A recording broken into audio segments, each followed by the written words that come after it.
Welcome to Man Does Tech, where I solve the problems you didn't even know you had.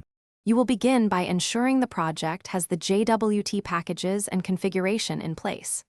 First, add the JWT bearer package and the identity tokens library, then store key, issuer, audience, and token lifetime in app settings. JSON. Once done, register configuration binding in startup/program so your settings are available. Make sure to protect the secret using environment variables or user secrets in development versus storing directly in source.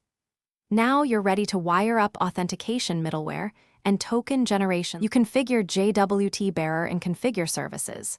Set validate issuer signing key true, assign issuer signing key from your symmetric key, validate issuer, audience, and lifetime. Once registered, inject options of your JWT settings. For token creation, build claims, create signing credentials, then call JWT security token and write token to produce the string. Make sure to include user ID and roles as claims so authorization policies can read them.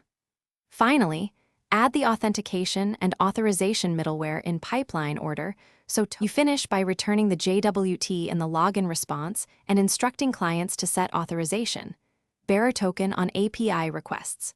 Once done, test endpoints locally with Postman or curl and inspect claims to confirm roles and expiration. If requests return 401, make sure middleware is added before endpoints, verify the symmetric key and algorithm match, confirm issuer and audience values, and allow a small clock skew for token expiry checks. If errors persist, log token validation exceptions to pinpoint the failure.